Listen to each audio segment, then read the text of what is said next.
அனைவருக்கும் அன்பான வணக்கங்கள். இது மகாபெரியவா ஆன்மீகம் யூடியூப் சேனல்.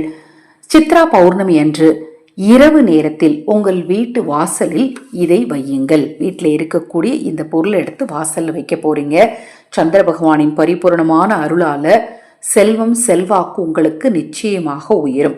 நம்ம சேனல்ல நான் போடக்கூடிய பதிவுகளில் உங்களுக்கு சந்தேகம் இருந்தாலும், அக்ஷயபாத்திரம் உணவளிக்கும் திட்டத்தின் மூலம் ஆதரவற்றவர்களுக்கு உணவளிக்க விரும்பினாலும், உங்கள் தனிப்பட்ட பிரச்சனைகளுக்கு பிரத்யேகமாக பரிகாரங்கள் செய்து கொள்ள விரும்பினாலும் 9344692042 இந்த வாட்ஸ்அப் எண்ணிற்கு தொடர்பு கொள்ளுங்க. அதை பற்றிய தெளிவான விளக்கம் உங்களுக்கு கொடுக்குறேன்.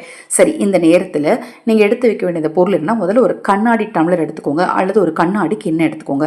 அதில் ஒரே ஒரு துண்டு விரலி மஞ்சள், 3 கிராம்பு, ஒரு எலுமிச்சை, ஒரு துண்டு பச்சை கற்பூரம், ஒரு ரூபாய் நாணயத்தை போட்டு உங்கள் வீட்டு நிலைவாசலுடைய வலது புறத்தில் வச்சிருங்க. எப்போ வைக்கணும் அப்படின்னு பார்த்தீங்கன்னா, இரவு நேரத்தில் வைக்கணும். அதாவது பௌர்ணமி அன்று இரவு. சரி, பௌர்ணமி தான் அன்னைக்கு நைட்டு 10:07 முடிஞ்சிருதுங்க அப்படின்னு உங்களுக்கு கண்டிப்பாக டவுட் வரும். நீங்கள் பௌர்ணமி, அதாவது நான் நிறைய பதிவுகளில் சொல்லியிருக்கேன், விடியற் காலையில் என்ன திதி இருக்கிறதோ அந்த திதியின் சக்தி அன்று முழுக்கவே இருக்கும். அதனால் நீங்கள் இந்த நாளில் 1/5/2026 சித்திரை 18ஆம் நாளில் இரவு உங்கள் வீட்டு நிலைவாசலுடைய வலது புறத்தில் வச்சுருங்க. மறுநாள் காலை எழுந்ததும் என்ன பண்ணுறீங்கன்னா, ₹1 நாணயத்தை மட்டும் எடுத்து யாருக்காவது தான தர்மம் பண்ணிடுங்க. அந்த தண்ணீரை வீட்டை சுற்றி, வீட்டுக்குள்ளே, வெளியில் எல்லா இடத்துலையும் தெளித்து விட்டுருங்க. எலுமிச்சம்பழத்தை 2 அறுத்து அதில் குங்குமம் தடவி உங்கள் வீட்டு நிலைவாசலை மட்டும் சுற்றிட்டு கொண்டு போய் கால்படாத இடத்துல அப்புறப்படுத்திடுங்க.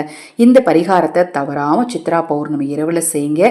கஷ்டங்கள் நிச்சயமா தீரும். தீய சக்திகளின் பாதிப்பு உங்க வீட்டில் இருந்தால் அதுவும் சரியாகும். இது போன்ற எண்ணற்ற தகவல்களை தெரிந்து கொள்ள தொடர்ந்து நம்ம சேனலை பாருங்க. ஹரஹர சங்கர, ஜெய ஜெயசங்கர. மகாபெரிவா திருவடி பாதம் சரணம் சரணம்.